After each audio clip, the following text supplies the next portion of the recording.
Everyone, welcome to hello everyone, welcome to this video on the prep sheet for November 18 paper 1. Okay, so for the first half, so straight into it then. First question, consider the following list of numbers. All right, using only this list, write down a cube number, a number that's both a square and a multiple of 7, and a number that's a factor of 48. So I'm just going to get straight into it. Remember, a cube number is a number where the answer is something cubed. So there are two in this one. All right, you can have 64. 64 is the answer to 4 cubed, 4 times 4 times 4. Or you could have had 125, which is the answer to 5 cubed, 5 times 5 times 5. Okay, next one, a number that's both a square number, so the answer to something squared, and a multiple of 7. Okay, the only correct answer in this one is 49 from that list, okay, because 49 is 7 squared, and it's a multiple of 7 because it's in the 7 times table. And then for question C, a number that's a factor of 48. So remember, factor is something that goes into it. So the two possible answers in this one are 12, because 12 times 4 is 48, or 24, because 24 times 2 is 48. Okay, so moving on then. I've already just pre-drawn this one. This is a little bit easier, okay, but I'll talk you through the steps that really you need to follow to do this. So the scale, first of all, look, is 1 centimeter represents 5 meters. Okay, so that's why this baseline that I've drawn first is 30 meters. Okay, so that would be 6 centimeters, wouldn't it? Because there's 6 5s in 30. So all I did for this one was just with my ruler, okay, just measured out a baseline of 6 centimeters and drew that.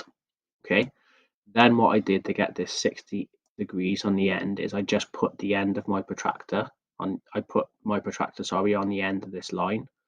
Okay, so the middle was on the end where the angle's going to be. I measured 60. Okay, and I just made a little mark on the side there of where 60 degrees would be.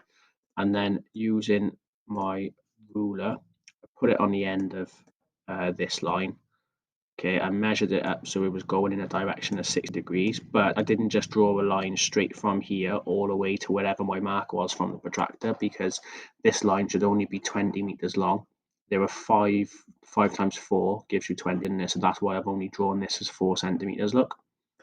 And then basically, once that's drawn and the angle's correct, I just drew a straight line joining these 2 points up, and that gave me the accurate scale drawing. Okay.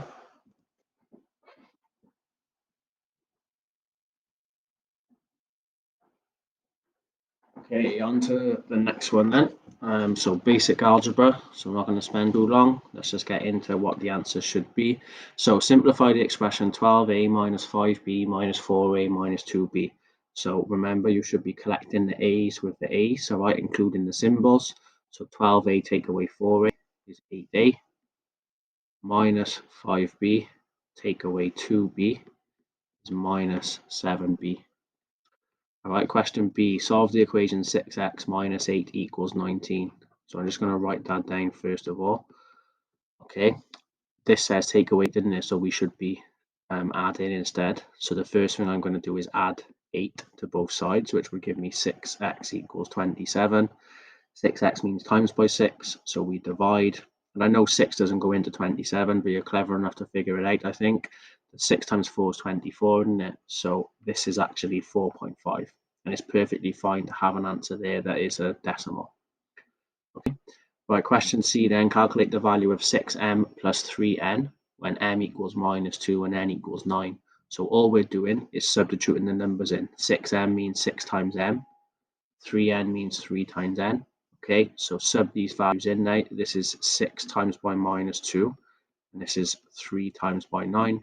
So 6 times minus 2 is minus 12. 3 times 9 is 27. Add those together, gives you 15. Okay, minus 12 plus 27. So start on minus 12 on the number line and move forward by 27. Job done. That's the answer. Let's move on. So for this one, my best bit of advice would be to draw what the question is saying. Okay, so it says an equilateral triangle with sides of x centimeters. Okay, equilateral means all the sides are the same, doesn't it? So all of these are x. Has got a perimeter of 27 centimeters.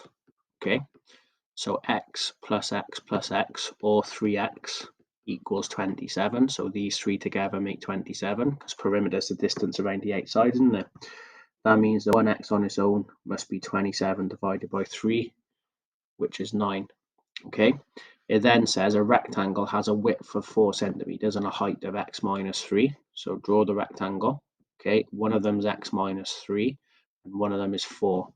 Okay, and we've just figured out using the triangle that x is 9. So this we can actually figure out now. Instead of writing x minus 3, we know that x is 9. So 9 minus 3 is 6, isn't it? Okay, so this is 4 centimeters, this is 6 centimeters, but it says calculate the area, look, not the perimeter. So we should know already area of a rectangle is length times width. So this area is 4 centimeters times 6 centimeters, which is 24 centimeters squared. Okay. Next one then, estimation. So it says estimate the answer to 37 times 620 divided by 2050. So we need to remember it's always one significant figure, round them to one significant figure to make them easier. Okay, so after the first digit, as long as that first digit is not a 0. So 37 becomes 40, 620 becomes 600, 2050 becomes 2000. Okay, 4 times 6 is 24. Add 3 zeros, we're dividing that by 2000. There are 3 zeros top and bottom. Okay, so this is the same as just saying what's 24 divided by 2. That answer is 12. Let's move on. Okay, expected outcomes. So this says, in a game, a player must roll a fair 8-sided dice once. If the player rolls a number greater than 5, they win a prize. Okay, Hussein rolls the dice 120 times. How many times would you expect him to win a prize? You must show all your work in. Okay, so if he plays the game once, let's figure out what the probability would be that they win. Okay, a fair 8-sided dice means it's a number 1 to 8, and it's an even chance. It's the same chance, sorry, of each number coming up. So greater than 5, they win a prize. So the chances of them winning means if they get a 6, if they get a 7, or if they get an 8. Okay, so that means there's a 3 out of 8 chance of winning a prize, isn't it? Okay. So if you roll a dice once, you've got a 3 out of 8 chance of winning. It says Hussein rolls the dice 120 times. So literally all we're saying is let's multiply this probability by 120. Okay. Don't overcomplicate that. This is a fraction of an amount, isn't it? A fraction of a quantity. So it's literally divided by the bottom times by the top. Okay, so we're going to do 120 divided by 8 first of all. Okay, and then whatever that answer is, we'll multiply by 3. If you're unsure about 120 divided by 8, then do the bus stop method. 8 goes into 12 once, remainder 4. 8 goes into 45 times. Okay, and then 3 times by 15 is 45. So if Hussein rolls the dice 120 times, we're expecting him to win a prize 45 times. Okay, let's move on. Okay, so for this one, bearings now, so a couple of different questions. It says the above diagram shows 3 points, x, y, and z, which lie on a straight line. Calculate the bearing of z from y. Okay, so z from y, so for part 1, actually means this bearing here. Okay, because remember, bearings always go in the clockwise direction from the north line, and we're going from y.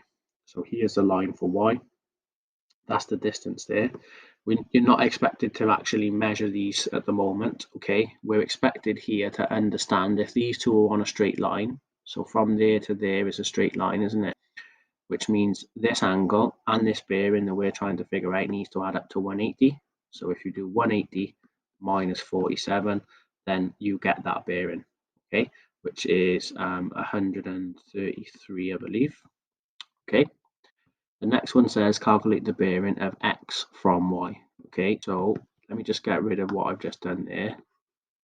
And then we're doing now x from y. So from where y is, which is here, we're going all the way around to there, where x is. Okay, so the best way to do this is all the way around back to y would be 360 degrees, wouldn't it? Because it's one full turn. So for this one, the best thing to do is just start with 360 and take 47 away from it, because you know all the way around here, all the way around here is 360. Okay, so that means this little part that's left over, if we take that away from 360, that'll give us this distance all the way around in the clockwise direction that we wanted. Okay, so that answer is 313. Okay, right, last part then. So this one now says a new point is on a bearing of 220 from y, 220 degrees from y. Show this point on the diagram above and label it as S. So the first thing I'm going to do is I'm just going to extend this line underneath. Okay, because we know now all the way down that's a straight line, so that would be 180. Obviously, we're talking about this distance here, aren't we? From there all the way around to this line is 180. We're trying to do a bearing of 220. So the best thing to do using protractor is, if we put the protractor in the middle here, but on this side, look, we know from there to there is 180. We're looking for 220. Okay, so we need another 40, don't we? So what you would do for this one is, on this side, just measure where 40 degrees would be, which I'm going to put there, look. I'm going to move the protractor out of the way. Okay, and then I'm just going to say that this point here is where the ship could be, because that is on a bearing of 220 degrees. So from where y is, which remember is this line going straight up. Okay, you can't really see it because I've drawn over a little bit. Now you can see. Right, so the best way to do this is, you know that it's 180 all the way around. We've just said that this little part here was 40. Okay, so 180 plus 40 is 220. Okay, so we've actually labeled it on the diagram like that. Okay, so that's the end of the first half, right up to question 7.